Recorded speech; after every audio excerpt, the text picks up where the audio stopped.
是用我们的工具没有像这么多，我们现在是简单的用这些比较简单的。那这个是用现成的花的颜色压下去的。有新烟的花摘下来，就是快要不能去摘新烟的，就是说快要蔫掉，或者就把它做一个简单的一个程序给它做上去。那它是用锤压的，用玻璃罐。那我们今天是用手尽量都是用手来压的。那这些都呢是做完了以后呢，那当然是要晾干以后，让它慢慢的当然它也会，因为它是自然的，它会褪色那这样用布压，鲜花压在上面。这是今天我们没有做鲜花，我们是用植物的。那这是作品欣赏，就是说你自己和叶子你去怎么样拼凑都可以的各式各样。我们今天是纱布的小方巾，给各位看一下大致呢是这个。那我们材料有小方巾树叶，我们报纸，水彩我们是用亚克力颜料。那么我们的树叶我刚刚都有给它擦过了可以你们到时候可以用一下。然后报纸我们也会给你，那我们发一张大的，你先铺着然后来，这张大的我们先铺在你的桌子上，铺好以后呢，然后方巾就铺上去。方巾打开铺上去以后呢，你要确定你的位置在哪里对不起，这是大的，拿小的给我做。因为我们是用报纸，你们知道报纸上有什么所以呢，你要确定好位置以后放下去，不要再去什么摩擦。放好以后，然后呢，我们会再发一张这个小的放着。那放着是干嘛呢？就是我们待会儿颜料发下去的时候，你要去涂的时候，然后用这个这样盖子这样压很远来下面就是我们这种再下来。那先用这材质笔，我们每一个人都有一支笔可是在用这支笔的时候要小心，你这支笔第一次你用的是红色，它永久是红颜色，你不能再去涂上别的颜色。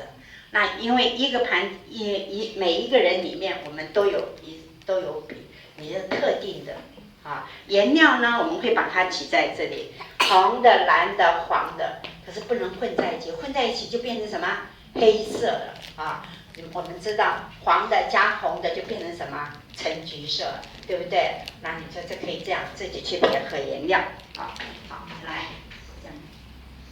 颜色涂好以后，选定位置就放着压下去。压下去以后呢，然后可是你要什么样的造型，你要先想好。每一个，我叶子尽量够你们可用的好，来在下面这样一直涂下来以后，把它通常让它干，不能混合的颜色在一起来在下面。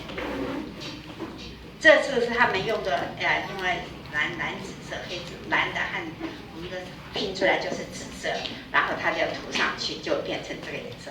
好，在下面，这都是一种，给诸位看一下再看下面的。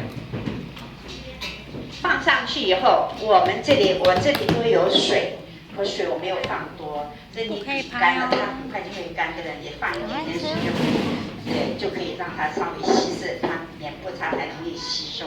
可是叶子上你不能太多的水，太多水把它涂上去，它就叶脉不了。那还有一个问题，在你涂色的时候，不要涂在正面，要涂在哪里？背面。为什么要涂在背面？背面的这些像你这样的，它的叶脉比较怎么样清楚？我们知道叶子的构造是叶身、叶片，再来就是它的什么叶柄再来拖叶才是上面。涂在背面，然后你就这样给它压下去，它的叶脉的纹路就会怎么样出来来一下，这个是月轮化石的对不起，我要跟诸位讲，这个颜色是很漂亮，可是问题是因为它刚刚在怎么样，都在发嫩芽，所以没有老的所以嫩的时候可能涂的时候也比较小心一点。它会破裂啊。因为我刚在园区，这都是你们刚刚来以前我在园区去捡的嘛哈，每一个都有。好，来在下面，这也是人家的制作方式啊。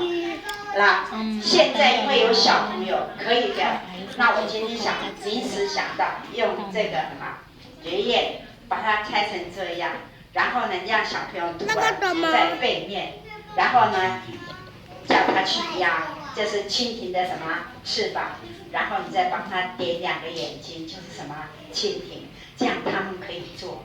我是觉得因为小朋友太小，我想还是用这种比较我在学校教学的时候比较方式，他们比较容易做。好，那你要做好。对呀，那一张直接是把它去。那我们现在因为时间的关系，好，那你就再可能看看下面还有，好，这是荷花石这些，来再看下面的，好，那这就是他们这个是做的叶片上是做在那种。我们类似妈妈跟你讲，做好哦，你听不懂，不想理你。面包也是塑土上面的啊，这种做法可以压在塑土上面，就变成是真的笔记了哈。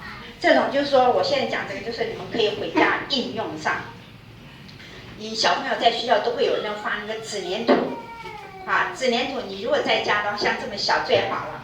纸粘土买来了以后，把它压平。然后叫拿一个叶子用背面让他去贴，这样就可以教育他们说可以有很多的成长。在那个文具店就有那个就可以买得到，那你就去在岛上面让他跟大自然接触这样就可以啊。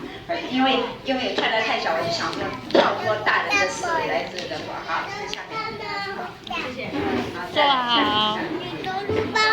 没有涂的时候颜料涂的时候。希望你们就是说，你手按的地方，你手不能碰的地方，你就先涂，好，慢慢这样涂下来。可是你涂得太慢，它又会什么样？干掉。所以你必须要拿捏的时候，好不好？好，那我们今天时间就到这里，我们现在就东西翻下去。那先把对。